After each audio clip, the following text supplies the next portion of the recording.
Have you ever had to make a decision between two or more options in a situation where there are some things you like about one option and some things you like about the other?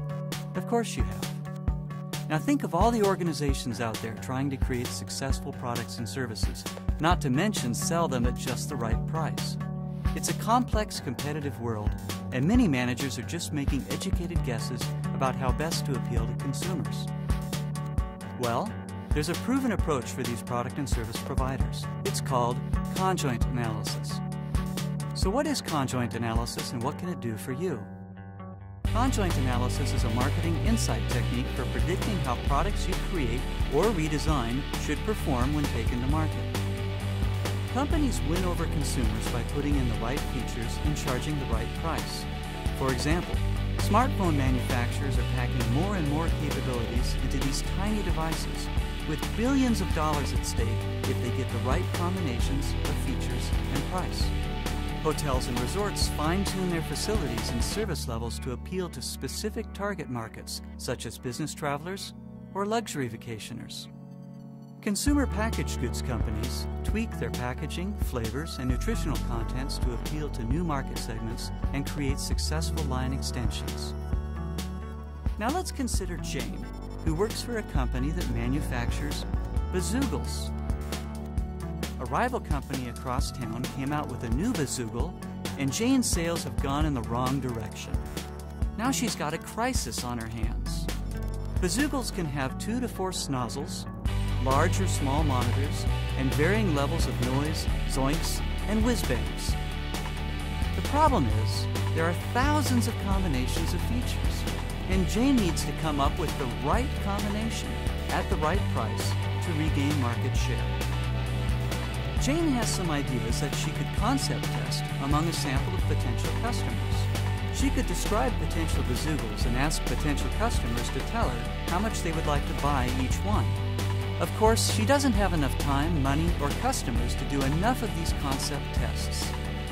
What she really needs is a smarter, more scientific way to test thousands of possible bazoogles to find the optimal one. That's where conjoint analysis comes in. To start, Jane does some research so she can list the key attributes and levels of her and her competitors' bazoogles.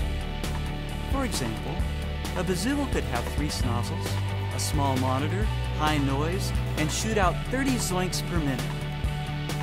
Conjoint analysis software systematically combines the features from Jane's list to show competing bazoogles at different prices. Consumers simply pick one from each scenario, much like they do in the real world. You can see why it's often called discrete choice analysis. Across a sample of respondents, numerous combinations are shown, and the software keeps track of how often different features were chosen at different prices when offered on different bazoogles. Using statistical analysis, the software estimates preference scores for each consumer in the sample. Combinations of features that are chosen a lot get high utility scores. In essence, conjoint analysis has taken a snapshot of each consumer's brain and derived a statistical model that quantifies the preferences that led them to choose different bazoogles and pay for them the way they do.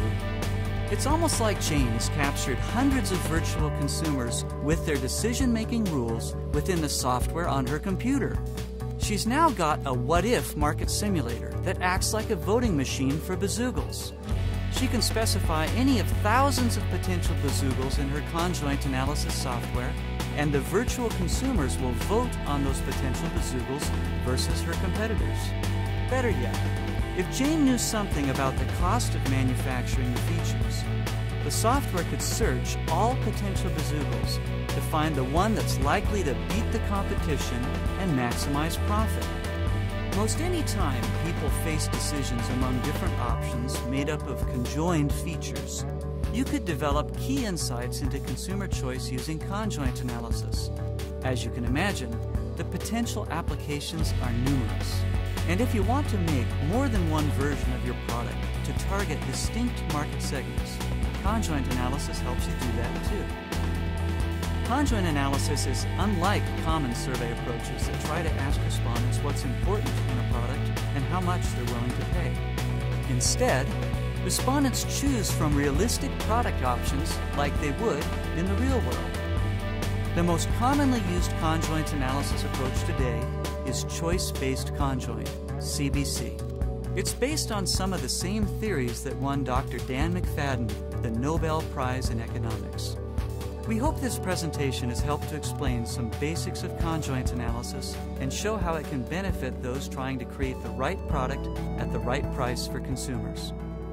If you'd like to learn more about conjoint analysis, feel free to visit us at sawtoothsoftware.com.